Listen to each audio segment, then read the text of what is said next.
So hi guys, welcome back to my channel Naiza blog. So आज मैंने last story आपके साथ शेयर की थी कल, तो उसके आगे का आज मैं आपके साथ शेयर करने वाली हूँ। बट जो लोग नए हैं, जिन्होंने नहीं देखे हैं दोनों पार्ट्स, तो पहले आप वो जाकर देखिए, तभी आपको ये आगे का समझ आएगा। तो कैसे क्या हमारी ये जर्नी रही है, तो अब उसके आगे का आपके साथ शेयर करते हैं। मैंने लास्ट पार्ट में बताया था कि हम लोग पहली बार मिले थे एक दूसरे से, पहली बार एक दूसरे को देखा था, फिर कार में आके बैठ गए थे ये। और फिर क्या हम निकल गए थे वहाँ से।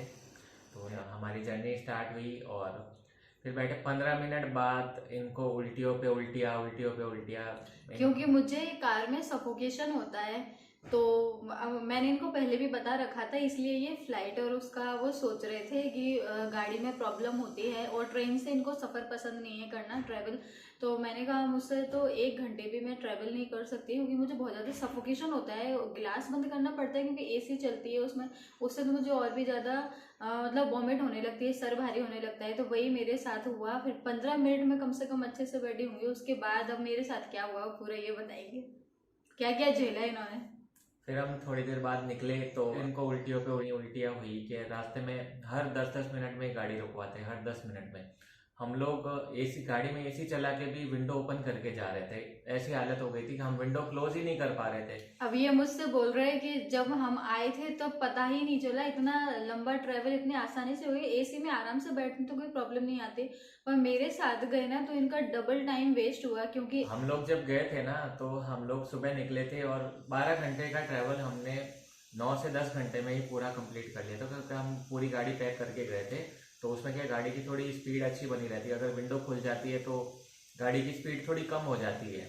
तो हम तो जैसे बैठे थे वैसे ही उतरे थे। अब इसमें हम विंडो बंद कर ही नहीं पा रहे थे, जैसे ही बंद करते थे इनको उल्टियाँ होती थी। और चलती एसी गाड़ी में हमने विंडो क्लोज करी ही नहीं, तो भी विंडो क्लोज नहीं करी, विंडो खुली रखी, तो भी इनको उल्टियों पे उल्टियाँ होती जा रही थी। हर 10 मिनट में गाड़ी रुकवाती उल्ट। फिर मैंने फेस टॉवल और हैंड टॉवल इनको निकाल के दिया कि आप वो मुंह वो पोंछ लो उल्टी के लिए। फिर जैसे तैसे हम निकले।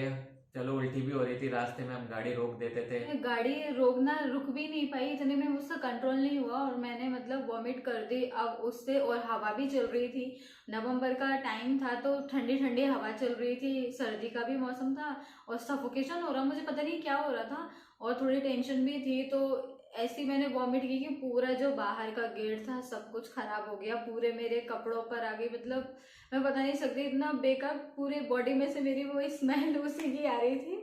कम से कम 8-9 वॉमिट हुई थी मुझे। फिर हमने गाड़ी रुकवा के, क्या कहते हैं, गाड़ी का गेट वेट हमने, हमारे पास जो पीने का पानी था उससे पूरा गाड़ी का गेट वेट धोया। इन्होंने ही धोया। कोटा से आगे पहुंचे तो फिर उसका टाइम हो गया, हमको भूख लगने लग गई। फिर वहां पे रुक के हम होटल में तो गए नहीं, कार में बैठे थे, ऑर्डर कर दिया, कार में ही खाना आ गया था।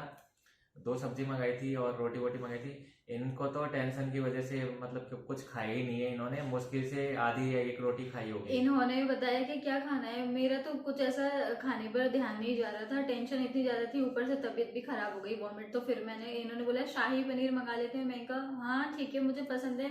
हाँ ना, मैं कहा ठीक है। अब खाना आया तो खाने से मुझे और उबके आने लग गए। फिर उन्होंने बोला कुछ तो खाना पड़ेगा, क्योंकि सारे रास्ते इतनी वॉमिट हुई, मैंने सुबह से कुछ खाया ही नहीं था। तो मैंने बस 1-2 निवाले ही खाए और 1-2 पीसेस वो पनीर के खाए। बस वो जो खा लिया, और उसकी तो मुझे और इतनी सजा मिली वो 2 पनीर खाने की। पूरे रास्ता मेरा मुश्किल हो गया निकलना।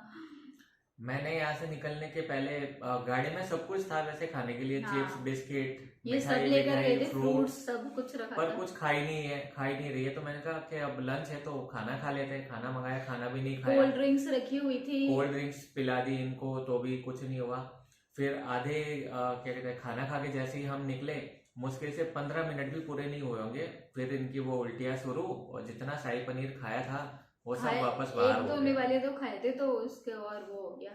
पहले खाना नहीं खाया उस वजह से भी हो रही, फिर खा लिया उस वजह से भी और हुई। और ऐसे कर करके हमारा वो पूरा सफर उल्टियों में ही निकला। और फिर क्या, शाम को 6 बज गए। फिर सर्दियों का मौसम था तो शाम हो गई, 6 बज गए। तो फिर सर्दी इतनी तेज लगी क्योंकि विंडो ओपन कर रखी थी ना, तो हवा सीधी आ रही, क्योंकि नवंबर का 14 नवंबर थी उस दिन। तो दोपहर में क्या है, नवंबर में गर्मी लगती है और फिर शाम को टेम्परेचर कम हो जाता है तो सर्दी लगने लगी।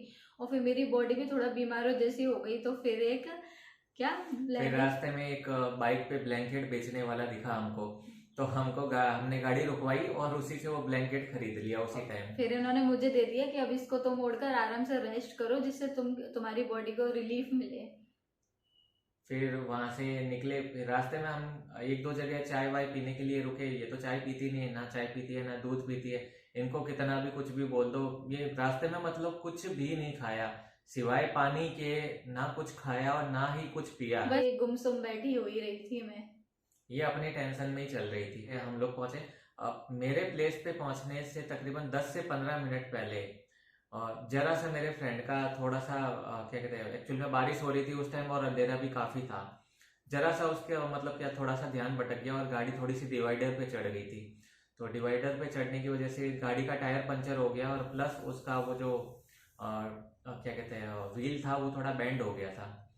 तो फिर हमने क्या कहते हैं उसको गाड़ी को रोका, उसमें हमारा आधा से पौन घंटा खराब हो गया था। हालांकि मेरा जो प्लेस है वो तकरीबन 10 से 15 मिनट की डिस्टेंस बचा था अब। तो हमने जैसे तैसे वो स्टेपनी लगाई और ये तो आराम से पड़ी थी अपने मुझे कार पता के ही नहीं अंदर। क्या हो रहा है इनको कि पता ही नहीं है बाहर क्या हो रहा है क्या नहीं, आराम से कार में पड़ी है ब्लैंकेट ओढ़ के मजे से। मेरी हालत ऐसी नहीं थी तो मुझे कुछ होश भी नहीं था। ये लोग बाहर इतनी सर्दी में वो टायर सही कर रहे थे। मेरे हाथ कांपने लग गए, एक तो बारिश हो रही है और ऊपर से सर्दी इतनी कि वो क्या स्टेपनी बदलने में मेरे इतने हाथ कांप रहे हैं कि जैक लगाने में भी मुझसे वो जैक हो नहीं रहा था। हाँ। फिर फाइनली स्टेपनी चेंज करने के बाद लोग घर पे पहुंचे। 10-15 मिनट का ही रास्ता था। घर पे पहुंचे, ये मेरे वो भाई और वो मेरी कजिन से मिली, हाय हेलो किया। फिर मैंने कहा कि अब तुम फ्रेश हो जाओ और नहा लो। तो मैंने इनको शैम्पू और वो टॉवेल मेरी कपड़े बॉडी में वपड़े। से बहुत अजीब सा मुझे ना अनकंफर्टेबल लग रहा था, क्योंकि ना पूरी वो मेरे ऊपर हो गई थी ना वॉमिट, तो स्मेल आने लग गई थी बॉडी में से। तो मुझे ना सुकून नहीं मिल रहा था, ऐसा लग रहा था जल्दी से मैं शावर ले लूं। तो फिर मैं फ्रेशन हुई अच्छी तरह कपड़े से। मंगवाए थे, कपड़े मैंने पहले ही मंगवा दिए थे। वहां से निकलने से पहले ही बोल दिया था मेरी कजिन को कि तू कपड़े वपड़े जो जरूरत के सामान रिक्वायरमेंट की लेकर चीजें वो सब तू पहले ही ला के रख देना। तो वो सब लेके आ चुकी थी और वो मैंने इनको दिए। तब ये फिर रात को 1 से 1:30 बजे के आसपास इनको भूख लगी। अब भूख लगी तो मुझे ऐसा लग रहा बस वीकनेस बहुत ज्यादा हो रही थी। तो मैंने बोला मुझे ऐसा लग रहा था कि बस कुछ खाने को मिल जाए। तो मैंने इनको बोला, फिर ये रात को गए कार में से निकाल कर लाए। कार के अंदर सब कुछ पड़ा था, चिप्स बिस्किट मिठाई विठाई और फ्रूट्स फ्रूट्स। चाबी लेके मैं बाहर निकला धीरे से गेट खोल के और कार को अनलॉक करके वो सामान निकाल के लाया और फिर थोड़ा बहुत खाया। टेंशन में सभी को ही टेंशन थी। तो ऐसे हुआ। फिर नेक्स्ट डे मॉर्निंग एक्चुअली मेरा मोबाइल मेरे घर पे पड़ा था, तो अब मेरे को ज़रूरत थी मेरे मोबाइल की क्योंकि मेरे सारे कॉन्टेक्ट्स उसी में थे। तो मैं मेरे घर पे पहुंचा, मेरे भाई की गाड़ी लेके, मेरी गाड़ी मेरे घर पर ही थी।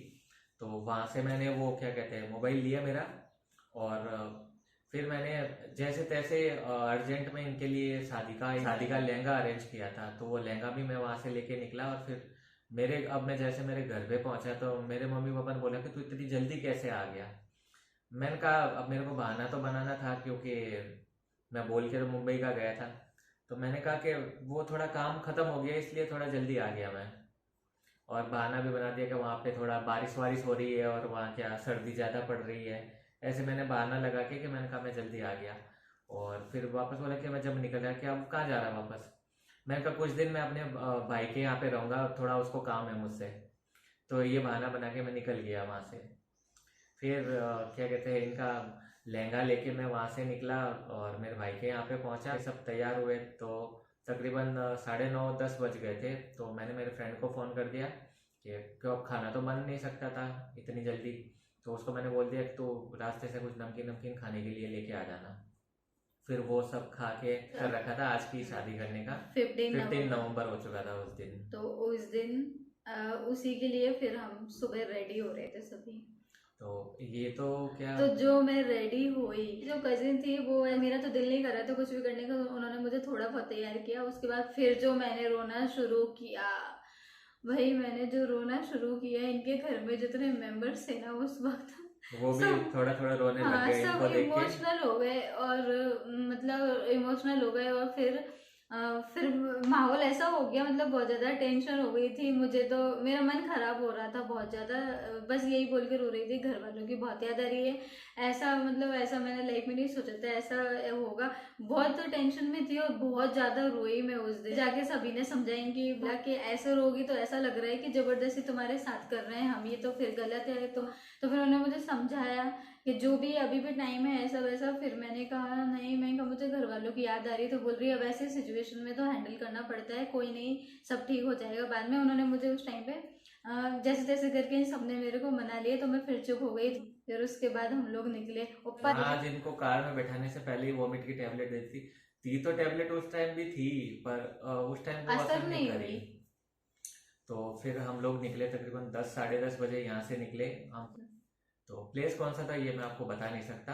तो फिर हम यहाँ से निकले, 2 घंटे का रास्ता था हमारे यहाँ से। तो कार में बैठे, और कार एक्चुअल में 7 सीटर थी, तो मेरे को साथ में 4 गवाह भी लेके जाने थे, मेरे भाई और मेरे कजिन और मेरे फ्रेंड और उसके कजिन के भाई ने। ये 4 गवाह थे, 4 गवाह ले जाने थे मेरे को। तो 7 सीटर कार में बैठ के हम लोग गए थे। फिर वहाँ पे पहुँचे तो थोड़ी देर वेट करने के लिए बोला, क्योंकि डॉक्यूमेंट का प्रोसेस करना था। तो वहाँ पे क्या कहते हैं, हम लोग रुके।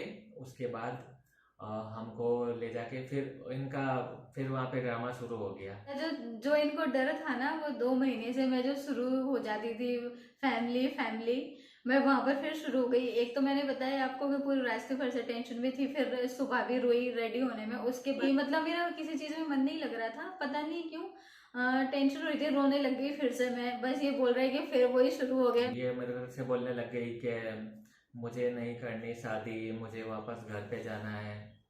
तो ये सब सुन के मेरा थोड़ा मूड खराब हो गया। मेरे को समझ में नहीं आ रहा था क्या करूं मैं। एक तो मैं इसको रोते हुए नहीं देख सकता, सबसे बड़ी बात ये रोने लग गई कि मेरे को घर पे जाना है वापस। मैंने कहा यार क्या हो रहा है, मेरे को कुछ समझ में नहीं आ रहा है। फिर जैसे तैसे मैंने खुद को हिम्मत दे के इनको समझाया कि कुछ नहीं है अभी, सब ठीक हो जाएगा, और जो अपन ने सोचा है वो तो अपने को करना ही है, शादी के लिए आए तो शादी तो करेंगे। फिर जैसे तैसे इनका थोड़ा नॉर्मल हुआ, और फिर क्या कहते हैं हमारा वो डॉक्यूमेंट का प्रोसेस पूरा हुआ।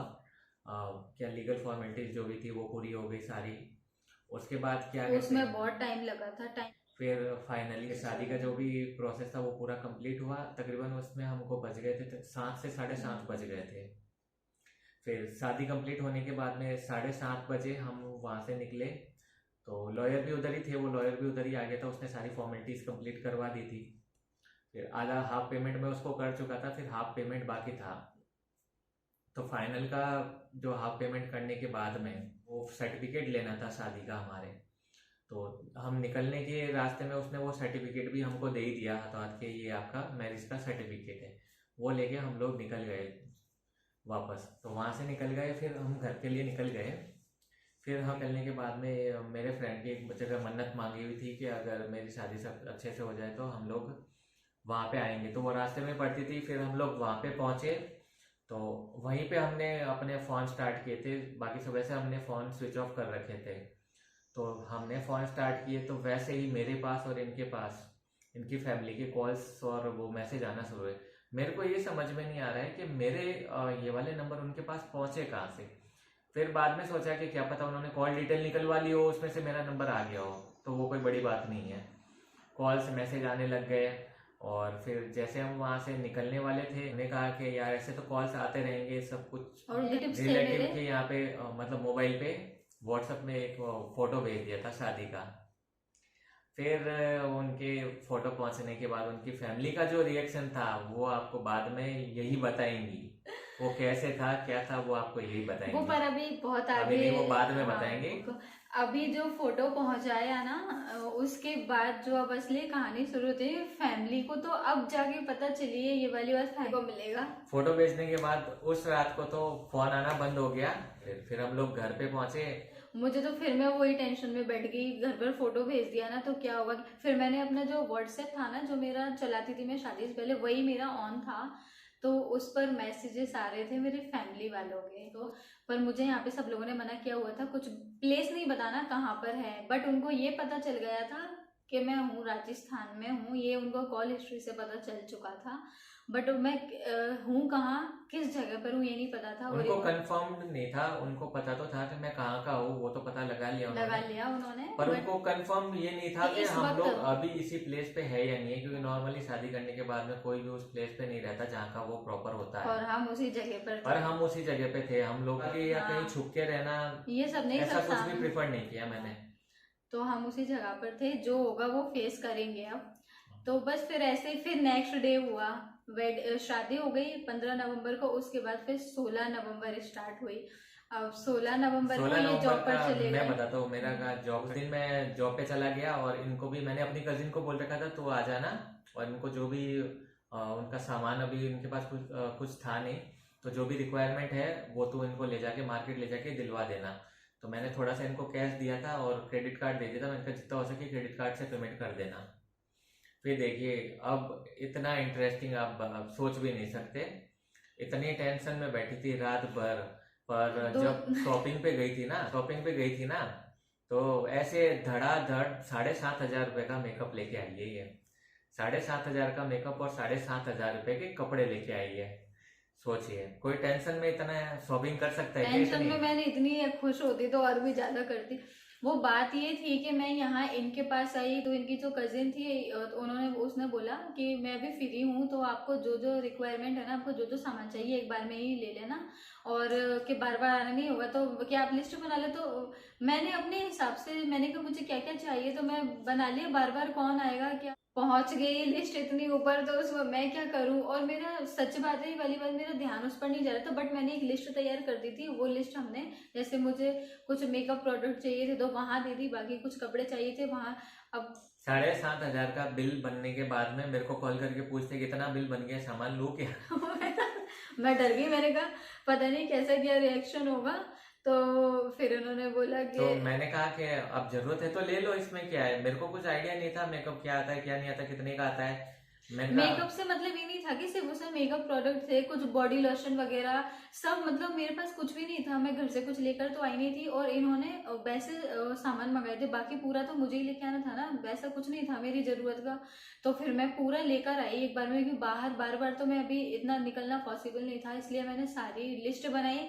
तो इतना ही खर्चा होता है ना, उसमें क्या हुआ, ये तो बस अभी तक सुनाते हैं उस बात को लेकर, मुझे हंसी उड़ाते हैं मेरी, कि तू दुखी में इतनी शॉपिंग करके आई, अगर तू खुशी से जाती तो क्या 50,000 का चूना लगा कर आती मुझे। अब इन्होंने मुझे क्रेडिट कार्ड देकर भिजाया है, तो उसका बिल तो बनवाऊंगी ना।